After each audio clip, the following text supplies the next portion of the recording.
dang it, that grows to seed. Oh, things rank and gross in nature, possess it merely. Okay, next one. Let me not think on it. Frailty, thy name is woman. Okay. What a piece of work is a man. What a piece of work is a man. How noble in reason, how infinite in faculty, in form and moving, and how express and admirable. In action, how like an angel. In apprehension, how like a god. The beauty of the world, the paragon of animal. Oh my gosh, I'm blanking. In the beauty of the world, the paragon of animal, and yet to me, what is this quintessence of dust? Okay. O Jephthah, judge of Israel, the treasure, what treasure hath thou? Okay. Oh, what a rogue and peasant slave I am. Okay. This one's the hard one. Okay. Oh, my offense is rank. It smells to heaven. Okay. It hath the primal eldest curse upon it. That is the worst line. Okay. A brother's murder. Pray can I not. What's the I word? I know it's an I word. Inclination. An inclination be as share as will. My stronger guilt defeats my strong intent. And like a man, a double business bound, I stand and pause. I stand and pause where I shall first begin, and both neglect. Okay, this is my favorite one. My words fly up, my thoughts remain below. Words without thoughts, never to heaven go. I love that one. Who said it? What? Who said that? Oh gosh. Was it Hamlet?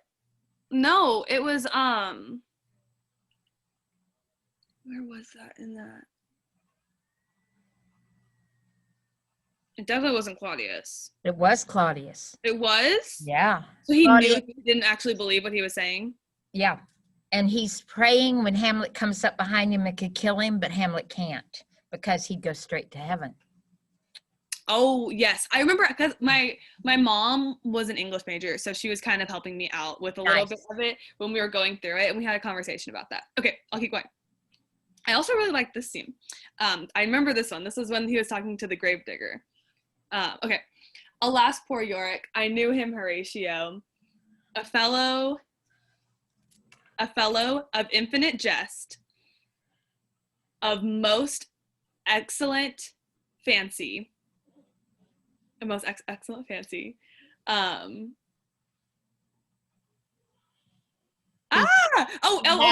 He hath borne me on his back 1,000 times.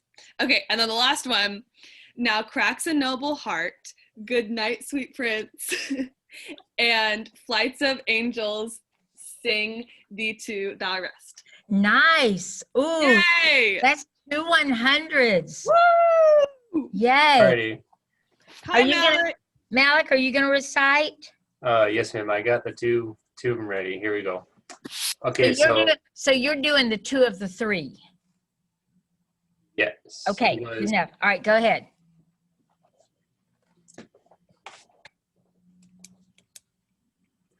What a work is a piece of man. No, what a piece of work is man.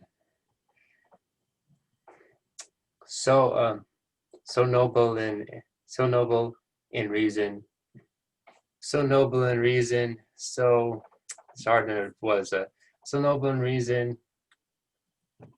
So okay, I'll come back to that one later. Let me do the other one first. Okay. To be or not to be? That is the question. Whether 'tis noble in the mind to suffer the slings and arrows of outrageous fortune, or take arms against a sea of trouble, and by opposing in this, to die. to sleep. No more. And by sleep we say to end the heartache and thousand natural shocks that flesh is here to this a consummation aboutly to be wished. To sleep, to die, to sleep. To sleep, perchance to dream. For in that sleep of death where dreams may come, when we are shuffled off this mortal coil. Shuffle off this mortal coil. Must give to a chance to rest. No. Yeah.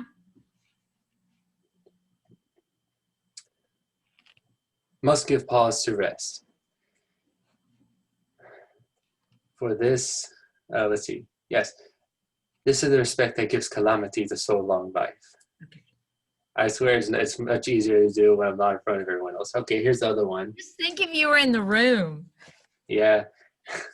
Okay, here's the other one. This is the, what a work is a piece of man. No. No, what a piece of work is a man. How noble in intellect. No, that's not. It's how noble in reason, how infinite in faculty. Infinite in faculty. I swear I do note it. How infinite in faculty, in form and moving. How admirable. How express and admirable.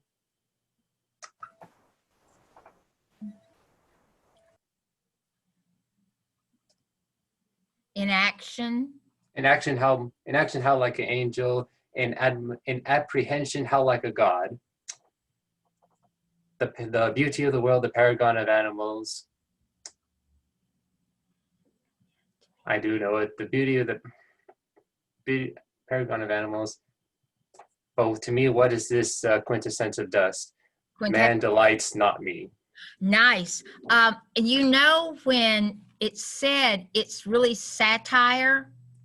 Yeah. I didn't know if you all realized that's what it was, but this is a very satirical piece that Hamlet's reciting to Rosencrantz and Guildenstern. Anybody else going to do it? That was good.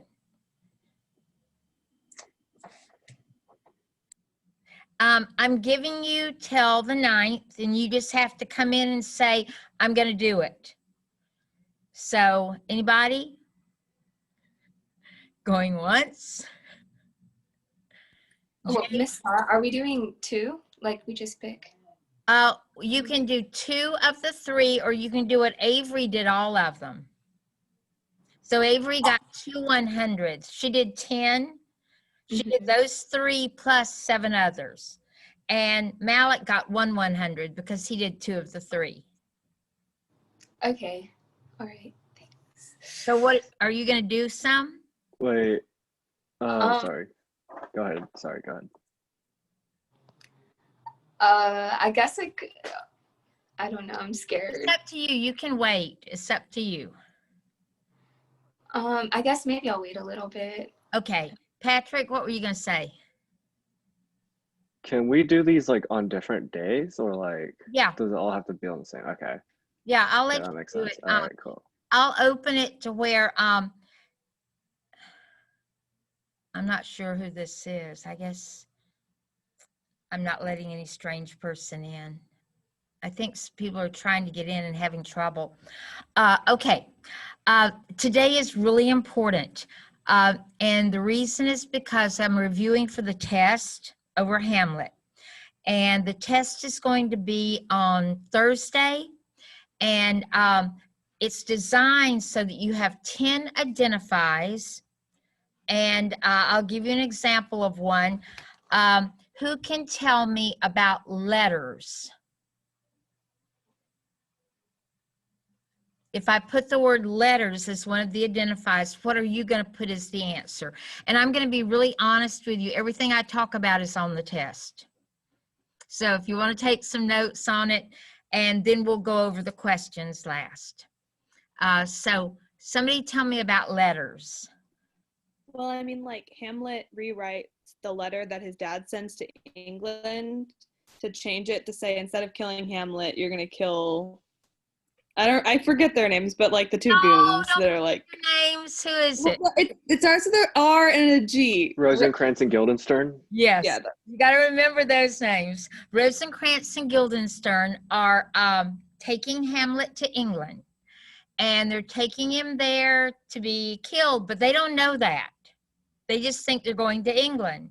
And that's what makes Rosencrantz and Guildenstern are Dead, the play, so funny, because it's them, the way they see everything. So what Hamlet does, knowing that King Claudius has it in for him, Hamlet reads the letter, and it says to kill Hamlet as soon as they get to England, but instead he changes the letter to say Rosencrantz and Guildenstern are to be put to sudden death. And that's how it all comes about.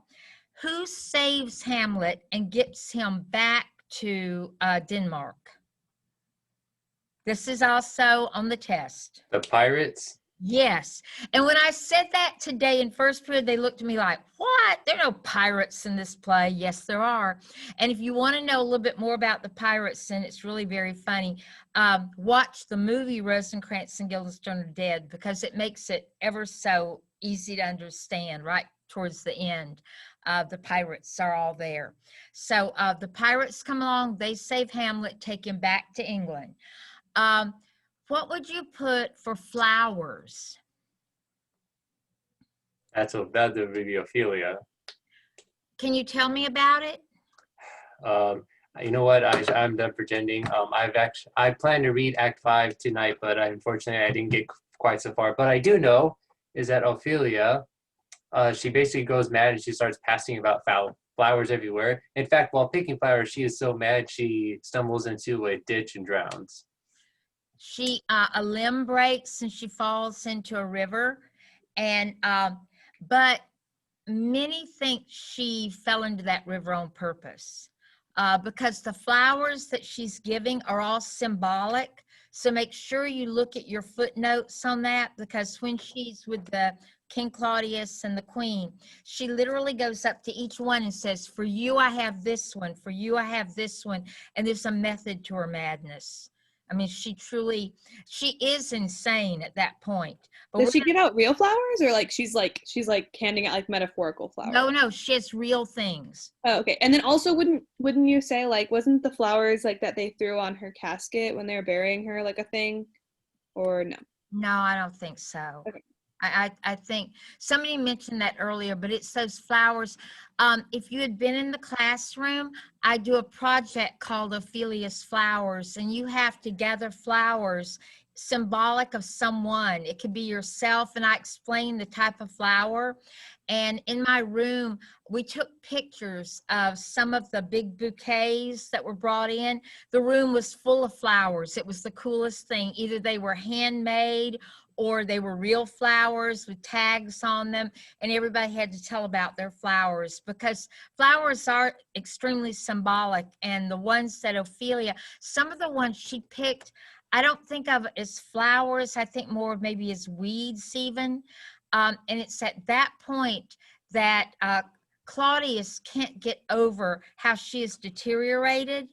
And I'll go back to what Malik said, and she goes down by the river. When she jumps into the river or falls in, she has that basket of flowers still, even though she's maybe handed one or two to certain people.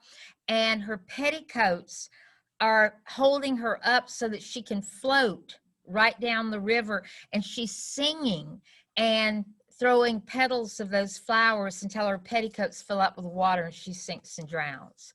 So it's really sad. Is she deteriorating because of the death of her father? That was one of your questions. What do you think? I think it's that, but also the fact that Hamlet was the one that killed him. I think it's all about Hamlet. I don't think it's so much just that Hamlet killed him, but that Hamlet's gone. You know, she has no contact with him. And we're going to read the part that definitely lets you know that Hamlet knew she was pregnant. Did anybody find that part? It's there. And we'll go back through and kind of look at it so that you can definitely see it. Somebody tell me about Jephthah.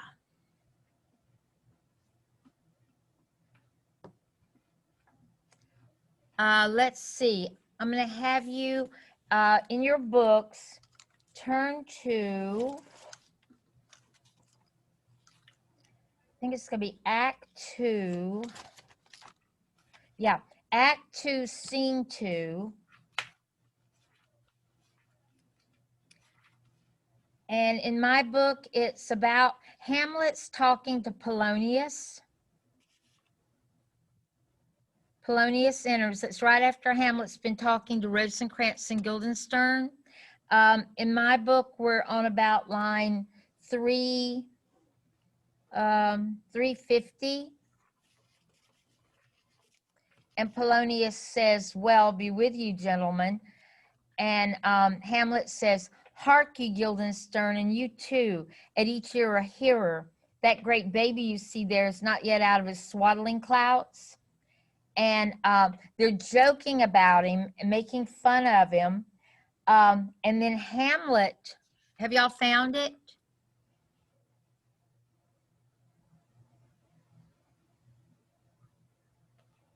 Give me a thumbs up if you have it.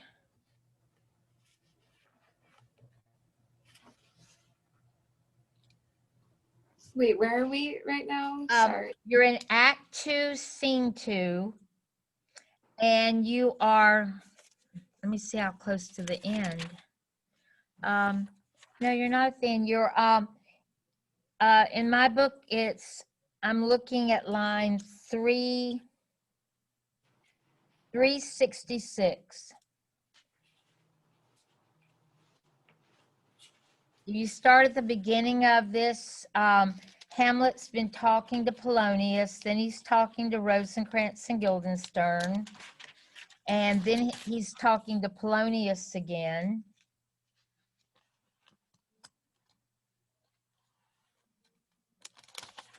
Did you mark Jephthah? I'm right there on the line. And Alex found it. Got it? Okay. Jade has it. Wait, where was it? Like, what was the line you said? Oh, Number? the line, it's about line, where I'm going to start, about line 365. Okay. So, Jade, you be Hamlet, and Malik, you be Polonius. And Jade, start where it says, "Oh, Jephthah, judge of Israel." O Jephthah, judge of Israel, what a treasure hadst thou!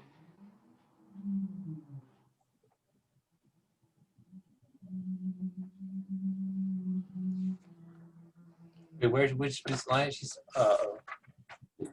So you're on line 366 now. okay.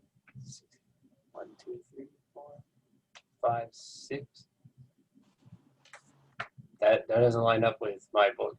Oh, it's, did you find, "O Jephthah, judge of Israel, what a treasure hast thou?" And then Polonius says, "What a treasure had he, my lord?" That's it. That's good. Has everyone found it? Aaliyah, do you have it?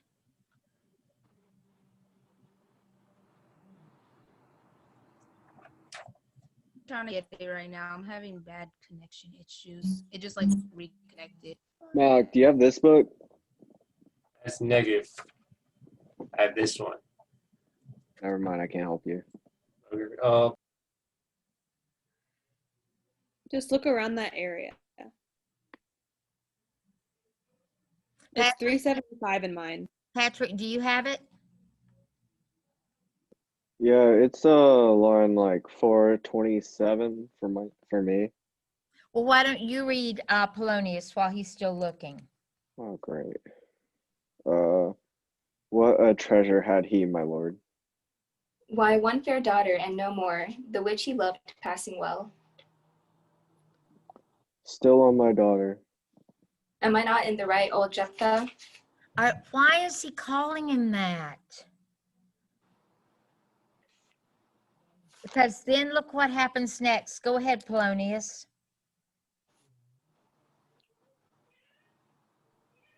If you call me Jephthah, my lord, I have a daughter that I love passing well.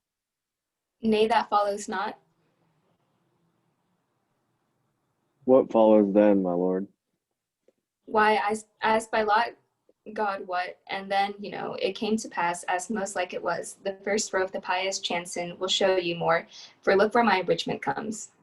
Okay, that's kind of where all of that stops. Did anyone bother to look up Jephthah? He's like a guy in the Bible that, because he had a bad vow, he had to sacrifice his daughter. Because he had a bad what? Like vow or like promise, like I guess like he promised something and then did not return. So Jephthah was he was a general, and he was in a mighty battle, and he was losing, and he prayed to God to help him win the battle. And God said, all right, I'll let you win this battle, but you must sacrifice the first thing you see when you get back home. And he won the battle. Everybody praised him, and he's on his horse riding into his town. He gets home, and the first thing that runs to him is his little daughter, and he kills her. He sacrifices her, and that is basically what Hamlet is saying Polonius is doing to Ophelia, that he's sacrificing her for his own gain. Because remember, Polonius is a spy.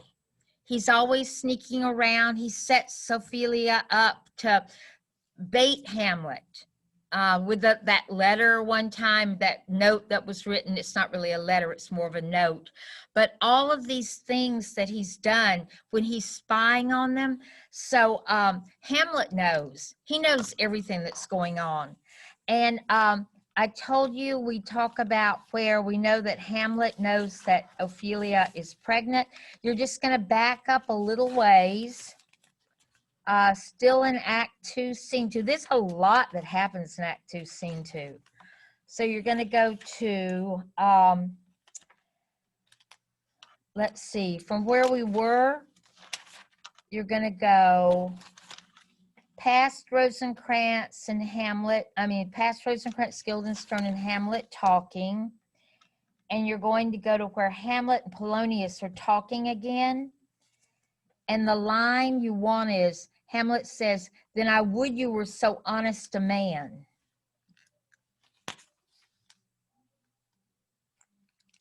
It's really, the king has now left. You have the king and queen. They leave. They exit, and it's just Hamlet and Polonius standing there together. Y'all got it? Yeah, I got it. It Now, starts with A so God by you.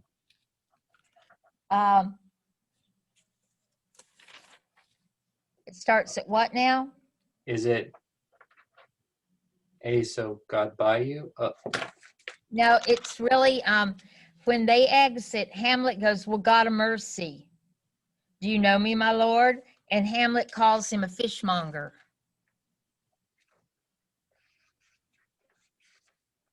I know what that is, just trying to find it. Okay. Why can't they standardize these line numbers? I don't know, but they should. And then Hamlet says, then I would you were so honest a man. Now remember, he's talking to Polonius. What I'm going to show you here is something you can also use in your ontological questions. I don't know if you noticed, but the ontological questions really fall into place in Hamlet. They're really easy. It won't be nearly as hard for you. But in this section, Hamlet's even going to talk about a crab. And one of the questions for ontological is man a creature of the earth or a crab crawling in the mud? And Hamlet's going to tell you what he thinks right there using that exact word. Who has Hamlet right now? Who's found this part? Okay, you want to, Jay, you want to just keep on with Hamlet, and Avery, you want to be Polonius? All right. Now remember, they're female voices, but they're Hamlet and Polonius. Okay, Hamlet, you go first. So do you want me to start at the then I would you were so honest a man? Yeah. Okay. Then I would you were so honest a man. Honest, my lord? I, sir, to be honest as this world goes, is to be one man picked out of 10,000. That's very true, my lord. For if the sun breed maggots and a dead dog, being a good kisser carrion, have you a daughter? Okay, right there you have something he's talking about in relation to carrion is flesh. He's letting Polonius know, I've been kissing flesh. Whose flesh? Well, Ophelia. Ophelia, absolutely. All right, keep going. I have, my lord. Let her not walk in the sun. Conception is a blessing, but as your daughter may conceive, friend, look to it. So what did he just say? Conceive. Get pregnant. Yeah. Absolutely. And what does that mean? That she's already pregnant. Yep. And Hamlet's telling him this, but it's kind of going over his head. He's Oh my not getting it. God. Isn't So that like, that's why she's so upset when Hamlet leaves, because she's pregnant with his baby. Yep. And scholars study all this. They have found all of these ways of looking at this. And you don't get it until you really dig deep into it and start studying it. Keep going, because I want to get to the crab part. Is it my turn? Is it you? Okay. How say you that? Still harping on my daughter, yet he knew me not at first. He said I was a fishmonger. He is far gone, far gone. And truly, in my youth, I suffered much extremity for love. Very near this. I'll speak to him again. What do you read, my lord? Words, words, words. What is the matter, my lord? Between who? Hold up. I'm reading off my phone, so it's good. It's okay. I mean the matter that you read, my lord. Slander, sir, for the satirical rogue here, or says here that old men have gray beards, that their faces are wrinkled, their eyes purging thick amber and plum tree gum, and that they have a plentiful lack of wit, together with most weak hams. All which, sir, though I most powerfully and potently believe, yet I hold it not honesty to have it thus set down for yourself, sir, shall grow old as I am, if, like a crab, you could go backward. All right, that he's talking, what does he mean when he says, if like a crab, you could go backward? Because crabs walk backward. Yeah, but what does he mean? What's the It's like a dirt, like a bottom feeder, or like it's like an insult, I guess. yeah, keep going. Well, crabs are crustaceans. Crustaceans eats dead stuff on the bottom of the sea. He's a scrounger and forager, and he's getting people's leftovers. Is that right? What do you mean by that? Raise that metaphorically. So Polonius, well, this is about Polonius, right? Mm-hmm. So Polonius is I don't know, just like somebody bad, right? We can say that he's not as worth to everybody else, I guess. He's what you just got through saying. He's a bottom feeder. He's nobody, really. Have you thought about that? He's in the court, yes, but he really isn't anyone of any significance. He can't even take care of his own daughter. And he doesn't understand her, and he doesn't understand Hamlet. That going backwards could also mean, since Hamlet has talked about old men, could you change things if you went back as a young man? So your ontological question, man in old age, Shakespeare didn't want to grow old. He felt that everyone who was old was turning into a bottom feeder, you might say. He felt like life had lost its meaning. And we'll be doing King Lear, and in King Lear, you definitely see that. There's some other plays he's done where he really shouts out against old age. And then Polonius says this really famous line. Though this be madness, yet there is method in it. All Will right, you walk out of the air, my lord? keep going. We'll go to the end of this part. Into my grave? Indeed, that is out of the air. How pregnant sometimes his replies are. A happiness that often madness hits on, which reason and sanity could not so prosperously be delivered of. I will leave him and suddenly contrive the means of meeting between him and my daughter. My honorable lord, I will most humbly take my leave of you. You cannot, sir, take from me anything that I will more willingly part with all, except my life, except my life, except my life. That is a really good part, because at that point, Hamlet knows the only way out of this situation is what, Malik? There's one way out.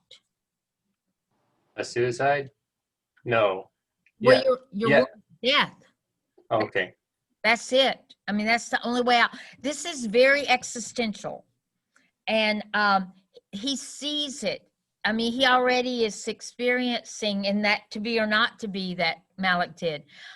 It's shall I act or shall I not? Because if I do act, all hell's going to break loose. I've got to be prepared for it. And it'll be my demise. I'll be gone. So, So what is this discussion like? Like what question are we answering with this? The ongoing question or the Jephthah? Are we still on the we're answering a bunch of different things. We're answering Jephthah. We're answering madness. Let me ask this. There'll be 10 identifies, and I've already said a lot of them. Then you'll have 3 quotes, and you pick 2 of those to talk about in like a 5 to 7 line paragraph. What if the quote were, though this be madness, there's method in it? You would have to know who said it and what the context was. Can anybody give me another line that has madness in it? Wait, do we have to know these off the top of our head, or are you going to give us options to choose from? Oh, no, you've got options. Okay. Can you think of another line that someone has that talks about madness? Though this be madness, there's method in it. What about madness and great ones must not unwatched go? Who said that? Claudius says that. Does Claudius say that? Wait, what was it again? Can you say it Yes. again? Madness and great ones must not unwatched go. Yes, that Claudius does say that. What now? Claudius does say that. In relation to what? Oh, in relation to Hamlet, Why? because he starting to pick up on the fact that Hamlet is feigning lunacy, and it's something he's planning on doing. He's planning on committing some kind of treason or crime against him. Okay, what causes Claudius to say that?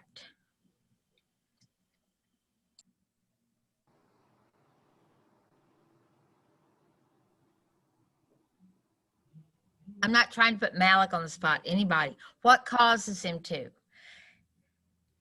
Because Hamlet decides that he is going to catch the conscience of the king by putting on a what? Play, right? Play. What is the name of that play? The murder of Gonzagos. Good for you. So yeah, basically. Oh yeah, and also during the play, Hamlet starts to insult the king, trying to get a rise out of him, and then he figures out, he's trying to steal my thunder, or perhaps more intellectually, he's trying to kill him, or at least trying to. There's something wrong, and he knows that Hamlet's going to be the end of him unless he does something about him. Exactly, and that's send him to England. So Yeah. when the king reacts and Hamlet is so excited, remember it's the murder of Gonzago. That's on the test. I'll tell you that right now. People miss that question all the time because they don't pay attention to it. It's the mousetrap. In other words, it's Hamlet's way of catching the king's conscience. And when the king suddenly rises, you might say, or runs out, Hamlet's thrilled. Oh my God, I've caught him. And Doesn't this like make the king like more aware of like what he's planning though? So how is this a victory for Hamlet if this is good? well, Hamlet's objective, remember, was to find out for sure if the king was truly guilty. Yeah. He had to find that out first. So the fact that Hamlet gets sent away, he's going to do everything he can to fight his way back. Keep that in mind. So when Hamlet then goes to his mother's bedroom and confronts her, that's a really important scene because he holds a mirror in front of her and he says he wants her to look at who she really is. He gets pretty violent with her. If you watch the Mel Gibson movie, not only does he get violent, but he's a little too touchy-feely with her. In that one, yeah, I know that one's it's really a disturbing interpretation. But when he gets too rough with her, before the ghost comes in, Gertrude yells out, and it causes who's hiding in her bedroom to yell out. Polonius yells out, and then Hamlet he stabs her. He stabs him with his rapier or whatever he's holding. But also that reminds me, if Hamlet's insane, why is he allowed to just roll around the castle armed? Well, they loved him. His mama loved him. But couldn't she like take away his arms? It seems like if you ever see the Benedict Cumberbatch version, it's hysterical because he hides in like a Lego castle. He builds a Lego castle and he hides in it and he dresses like a toy soldier and marches around. It's so funny. I mean, it's the exact same lines, but they just interpret it differently with the scenario. Very, very funny. And you really see how ridiculous all of this is. So if you have not read where Polonius's body is lying there and he picks Polonius up and he goes and hides his body in a closet, and everyone's searching for Polonius's body, Hamlet makes a joke of it. He says, when they say, where is he? Where's his body? He says, he's at dinner. Well, he didn't mean he's at dinner. The worms are eating him. The worms are eating him. So when you read this part, it's really quite funny. And then you get to the graveyard scene. And this is where Malik said he hadn't finished, but it's important because you have those lines that are really significant, where Hamlet is there in the graveyard. And this is one of the questions that you were asked in part 5. Why is Hamlet sparring with these grave diggers? They call them clowns. And Hamlet looked at society differently than most royals would. He felt like everyone was equal. He never felt better than anyone else. And so he's talking to them, and he also sees that we are all the same in death. That's why he picks up Yorick's skull. And he goes, alas, poor Yorick. It's that famous vision that you see with him holding the skull. And he knows it's Yorick's skull. And who is Yorick? His like nanny type thing when he was younger. He was a court jester or a fool, and he's the one that took care of Hamlet. And when Hamlet says, alas, poor Yorick, I knew him, Horatio, a fellow of infinite jest and most excellent fancy. He hath bore me on his back 1,000 times. He's let me ride piggyback with him on his back. So it's exactly what, it sounds like. The jesters were significant during this time period, and there's lots written about them. When we do King Lear's jester or fool, they had the two names. Usually a jester was someone who performed funny things, tried to make people laugh. There was one jester who couldn't make the king laugh anymore. So at a dinner party, he cut his hand off in front of everyone, and everybody laughed. So then he took his hand to a barber to sew it back on. Well, they sewed the hand on, but from then on, the hand just flapped, and everybody thought it was funny. So he got to live longer, because if you couldn't make the king laugh, you were gone. So there's a lot written about these. And in King Lear, we're going to have a fool that stays with Lear, and he's the one who speaks wisdom because he can say things. He can look at Lear and say, you stupid man, even though Lear is a king, and he can get away with it because he's a fool. And so they were extremely significant.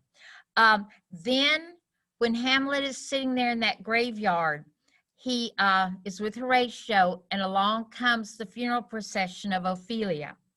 What is the big discussion about Ophelia being buried there?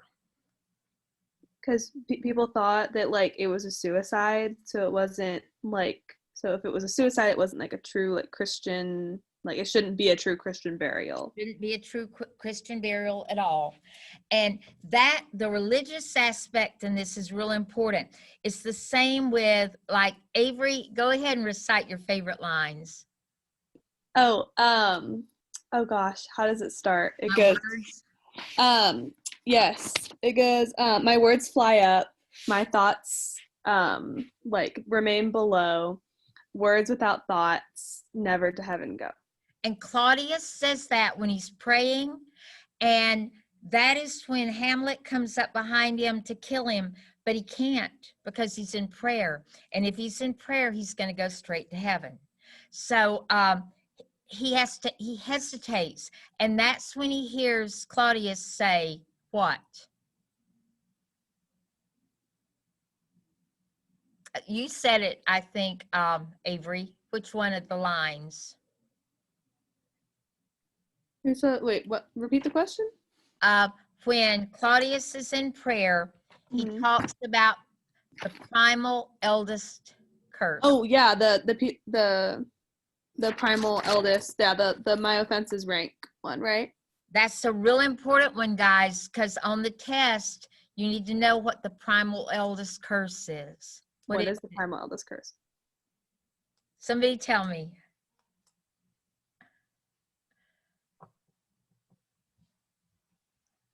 After he killed his brother? Yeah, what's the primal eldest curse? Wasn't he forced to live forever or something? This is a biblical allusion. Yes. To what? Is it to Cain and Abel? Yes. Yeah, no, it's the Cain and Abel. Cain was supposed to walk the earth forever or something. I don't remember. Just like Hamlet's father. Yep, Yeah. exactly. So wait, say it again. What, like the Cain and Abel? Yep. Cain and Abel. Cain killed Abel, his brother, and that is the first time that we biblically are thinking in terms of a brother killing a brother. The primal is first, eldest curse. Okay, so okay, got it. So Cain killed. I'm not well versed in the Bible, but like Cain killed Abel, and then Cain had to like live forever, and like suffer forever. Yeah. Okay. So, oh, my offense is rank. Claudius is saying that, oh, my offense is rank. It smells to heaven, hath the primal eldest curse upon it, a brother's murder. That's real important to understand that he commits the same sin that Cain and Abel did, and it's that primal eldest. That's a really great quote. Let me see. So you'll have those three quotes, and you pick two, and then the last is an essay, and there are three essays, you pick one. And what I'm doing is I'm giving you 100 minutes. So on Thursday, come in at the beginning of asynchronous time, and you can work on it through asynchronous. I'm going to have you with your cameras on, and y'all are wonderful. Everybody has their camera on but Ari. Ari, are you okay? Okay. Get cameras working for Thursday. So you can work through both asynchronous and synchronous, and it won't take you both, I don't think, but I just feel better if you have plenty of time. The essays are really good. They're very different, so I kind of have weighed your strength, and you decide which one. The essays are not done in a College Board format necessarily.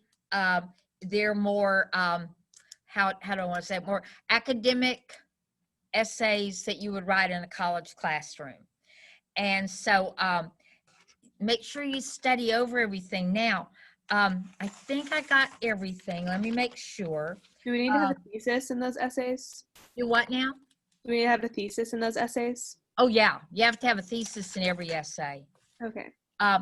Oh, Hamlet is talking to Rosencrantz and Guildenstern, and he figures them out, and he tells them to stop playing him like a flute or like some type of a recorder. What does he mean? Stop lying to me. Yeah, because he sees right through them. He sees why they're there. They've been called by the king to find out what's wrong with him, and he just doesn't have time for them. And the what a piece of work is man, that's that same expression that we use now when we say, man, you're a real piece of work. I mean, we don't mean that in a nice way. Think about it. Are there any of the questions that you are unsure about before you turn those in? Let me make sure I've given you everything. Oh, talk to me about poison. It's like how everybody dies. Like in the whole book or in the whole thing. What do you mean? Because Claudius poisons Hamlet, like old Hamlet, and as that whole thing in the ear, and then the poison is on the sparring sword. Okay, thing. Where else? And in the wine. And in the wine that Gertrude ends up drinking.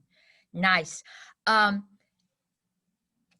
guess it was it was like close to the year 2000. I'm posting this for you all to watch. I'm trying to find the documentary plus the article. A girl in Mansfield killed her father. And she did it by poisoning his refried beans. This has been on that show, what is it? Where something files. Can't remember the name. You know the one I mean? Where they have they dramatize criminal acts. So she was a senior at Mansfield High School, and she stole, her name was Marie Robards, and she stole poison out of the chemistry lab. And she knew it. She was real smart. She was graduated one of the top 12 in Mansfield High School. And what she did was she stole a chemical that could not be detected in the body, but could cause like what you would think would be a heart attack. And